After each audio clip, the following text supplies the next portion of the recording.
Swaikam, and welcome to this BTS behind the scene video where I want to talk about a recent, though 2-3 weeks ago, video that I made about the Spring Challenge hosted by the Ordinary filmmaker.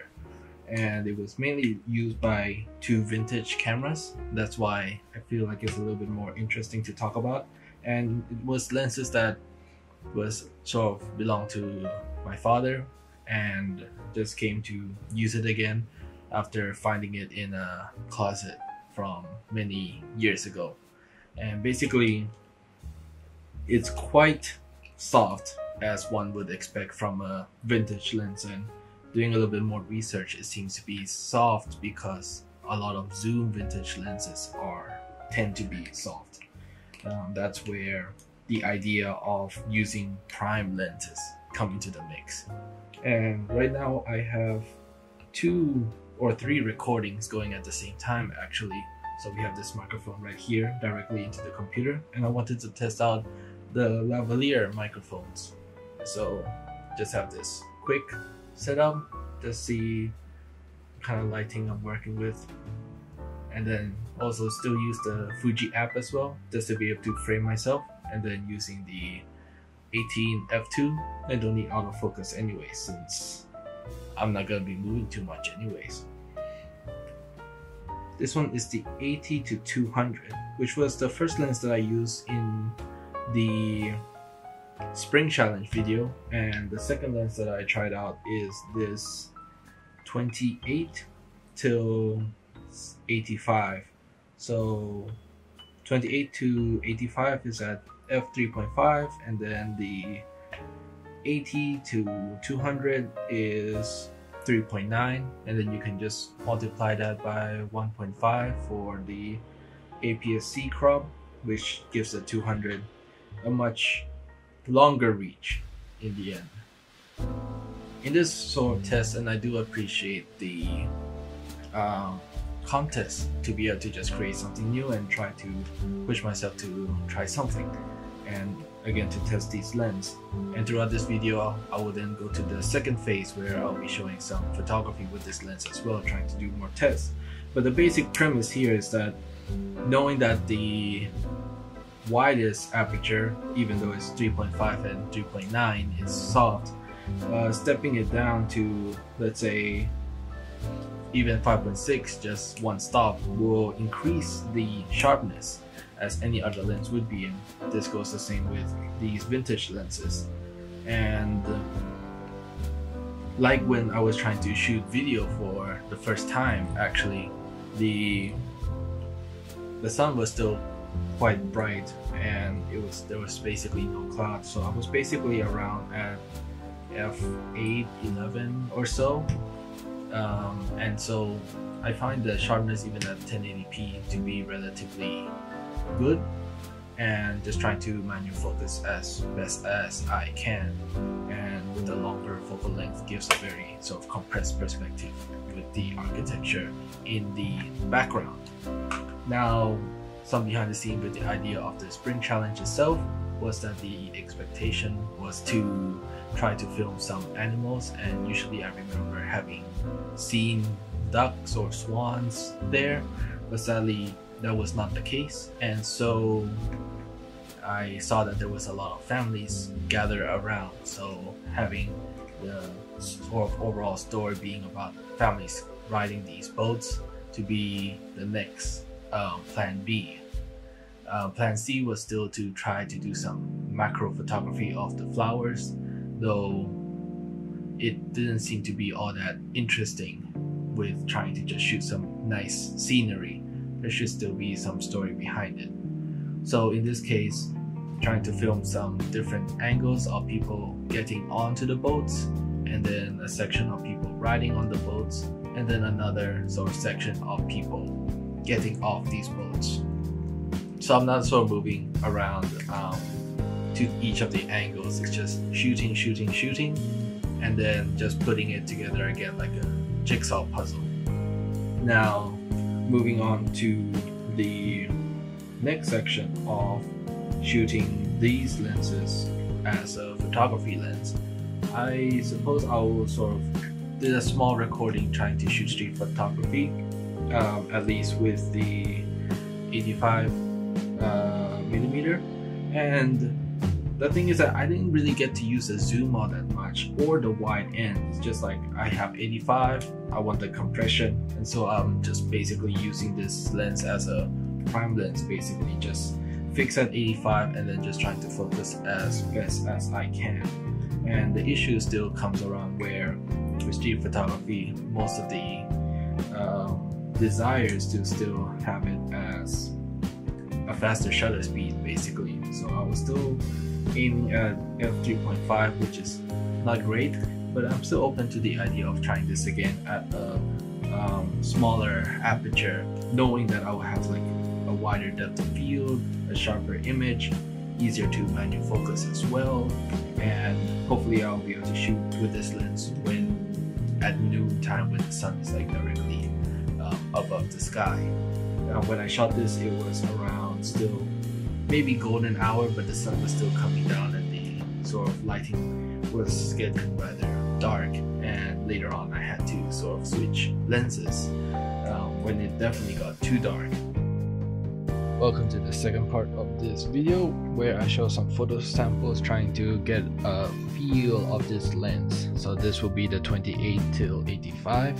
Just saw the light coming down onto this boxing bag that I think is kind of nice, though maybe boring, but a lot of people seem to just take these kinds of photos of light shining on objects and shadow coming through. But here trying to close up on some flowers, and we just see sort of the softness of the lens in general, and I believe this was at f3.5. Here the sun is a little bit more, and then I had to step down, so the sharpness has improved as expected. Here is a better test. Here was at f3.5, and then again at a much smaller aperture, maybe it was 11 or 16, so we can sort of see like how the sharpness improved right there. And just general street photography, a little bit soft at f3.5. Here a little bit better.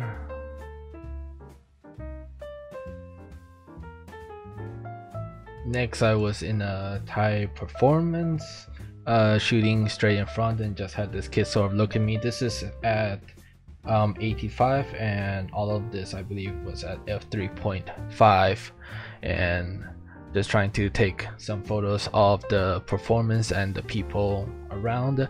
I do notice that the background blur over here seems different compared to what one might expect in other lenses, so I suppose this is sort of a unique feature of this vintage lens itself. But once I get it correct, it does sort of seem to really pop out as it's sort of quote-unquote sharp. So some of the photos I do feel like, yeah, it might not be soft because the lens is soft, but just because I misfocus, and that even though it's at f3.5, it's still much more shallow than I might have expected. So one thing that I did not really think about when taking these photos was to actually step down to at least maybe 5.6 or f8, though the worry was that the sun was coming down and I needed as much light as possible. Though since it was the stage, there's a lot of light shining, and they have a lot of spotlights obviously, as a stage performance would need, and my ISO was at, if I remember, was at 800, so I could definitely have stopped down just to get a little bit more depth of field, and would help out in sort of focusing a little bit more. One thing that happened was that I was back focusing quite a lot, and it was mainly to some techniques that I've heard where you set at infinity and then you focus down to where you need to focus toward. And later on I sort of decided if, and because I'm at 85 the entire time, and the background and the subject is relatively close to each other, it was quite hard to see in the focus peaking whether or not I'm perfectly sharp on the subject or I'm still back focusing or not, in which case I have tried to sort of close focus and then pull in to the center where everything will be out of focus, there will be no peaking at all, and then when I start to see peaking, that's where I am more confident that it will be in focus. Though this still inherently causes it to be sort of close focus, so a lot of the times it will be this guy in focus instead of this guy.